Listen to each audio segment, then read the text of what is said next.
Thank you for the kind introduction. And thank you to the Alumni Association. What an honor to receive this and to be here with you.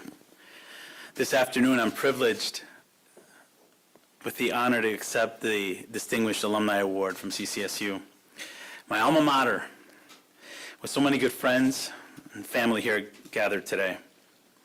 I want to thank Dr. Zulma Toro, a leader whom I greatly respect. About 3 or 4 years ago, as assistant superintendent in Meriden, I reached out to Dr. Toro as an alum, as an educator in Connecticut, someone who cared about the same things she cared about. I reached out to her and said, maybe I'll get a meeting with her. She accepted that meeting.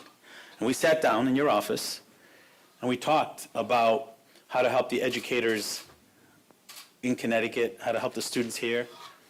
I was an assistant superintendent then. And I remember, as commissioner and now as secretary of education, the conversations we've had about those same topics. And we're going to continue to work together. I was so happy with her vision then, and I am now. That's the type of leadership Connecticut needs, Dr. Toro. Thank you. Thank you, Dr. Terrence Chang, also, for the support. I want to just start off by saying, while this award is special, there's really nothing special about my story. I see myself in each of the students here at Central Connecticut State University. The students at LASO are special. It was so great to meet with them. While there's nothing special about me, my experiences here at Central were very special. Those are some of the moments in my life that are etched in my mind. And I feel like they were like yesterday. Those are the special moments that have shaped who I am today.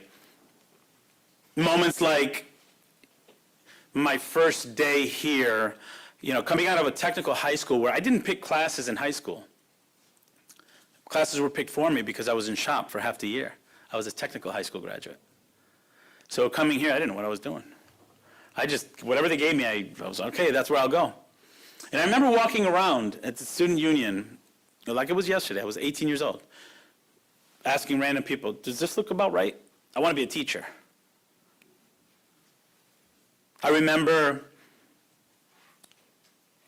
DeLoretto Hall sitting in I've said this before at a commencement ceremony. I remember sitting at DeLoretto Hall 8 weeks into my freshman year, failing every course. Failing every course and saying, am I cut out for this college thing? And then holding back tears, thinking about the sacrifices my parents made so I could be there. I got myself in gear that day. I got a B in every class that semester, and I didn't get anything less than a B since. That moment, DeLoretto Hall Central shaped me. I remember walking into the dean's office here in this building because I was still not sure which classes to pick, and I literally just knocked on the door, walked in, and said, listen, I want to be a teacher. I'm not sure what I'm supposed to be doing. I need help. And he took me under his wing and said, we got you. Soon after that, I remember classes with Dr. Abadiano, Dr. Sider, Dr. Aronson. They taught me the art of teaching. They were tough professors because they had high expectations, because they knew what was needed in the profession. I remember Dr. Howell, Dr. Maxine Howell. She's a black professor, and we had some good conversations. I remember listening to the song, You Must Learn by KRS-One. And I was like, wow, I got to show you the song. We sat in our office, we listened to KRS-One in this building, because that song talked about the contributions of black Americans. Black Americans like Benjamin Banneker, someone who I never heard of. And I said, why am I hearing about Benjamin Banneker through rap music? That's our job as teachers. I remember that like yesterday. I remember Professor Gallagher, fine arts professor, Sean Gallagher. I took his courses in fine arts and drawing, and we used to go to Stanley Quarter Park. We used to walk to Stanley Quarter Park and paint. And that taught me to see the beauty around me. I remember Dr. Ronnie Fernandez, may he rest in peace. He taught a course called Puerto Rico, and I just signed up for it. That taught me a lot about myself. Ronnie taught me a lot about being unapologetic about your identity and biculturalism. I remember taking a course with Dr. Williams in Copernicus Hall, a special education course in Copernicus Hall. You do the math. But in Dr. Williams' class, I remember he said something that stuck with me. And as a principal, as a superintendent, as a commissioner, as now secretary, I've said this before. I learned this in Williams' class. It was a quote by Livy, the Roman historian. He said, "We fear something in proportion to our ignorance of it." I learned that here at Central. I remember LASO meetings where I got my dose of cultural affirmation and cultural pride. I told those students, the reason why I wanted to meet with them is because I wanted to tell them, savor those moments. Those are special moments where you feel connected. As a first-generation college student myself, I felt grounded. I felt seen. I felt like a sense of community. Now, you could call me an EOP wannabe, because I never really went into the program. But I was part of CONCAT. I was a counselor. Great experience where I got to serve other students. And I got to see CJ, a legend on campus. You know, one thing I love about CJ is he's the man, right? And he's proud about his love for chocolate chip cookies. And he's not afraid of it. And I love that. While I never was a part of EOP, I watched from a distance. And I admired. And to this day, I still do. Awilda. My memories of Awilda, running around campus, being everyone's like mom and just making sure everybody's doing what they're supposed to be doing. I learned a lot about, still is. I learned a lot about service, staying true to who you are, and opening paths for others from you. I learned that at Central. I remember, like my junior year, I was invited to a dinner here at Central with then President Judd. And I was honored to be invited to this president's luncheon. It was a luncheon, not a dinner. President's luncheon where we were talking. And the president, at one point in that meeting, introduced me. And I'm like, wow, he knows my name? And he called me big man on campus. I was like, whoa, the president of the university knows who I am? Called me. Remember, 3-4 years before that, I didn't know if I was cut out for this. 8 weeks into this school, I was failing. Now I got the president calling me big man on campus. Central. I was growing. I think it was that same meeting, a guy by the name of Pete Rosa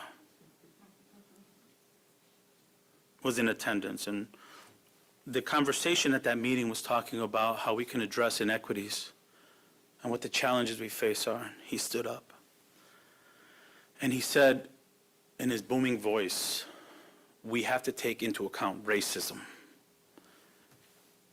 And I paused there. You may not remember that, Pete. That moment shaped me more than I can even explain. My passion for equity has deep roots that extend far back to that moment when you stood up and you had the courage in that room to say, we must talk about racism. I've never said this to you. That moment was impactful to me as a leader. You were 10 feet tall to me that day. And from that day, I have you on the highest pedestal as a leader. Your last name is Rosa. My mother's maiden name is Rosa, so I always felt like, I think we're family. And the reality honest, I don't even want to check, because if we're not, I'm going to be really mad. So we're blood, Rosa. We're blood. This award is special to me because my parents are here. One of my proudest moments in my life was 9 months ago today. 9 months ago today was my first day on the job, my first full day. And if you recall, I was fortunate to have traveled with the First Lady to Meriden, Connecticut. One of my proudest moments was when the First Lady got to meet my parents. That was special.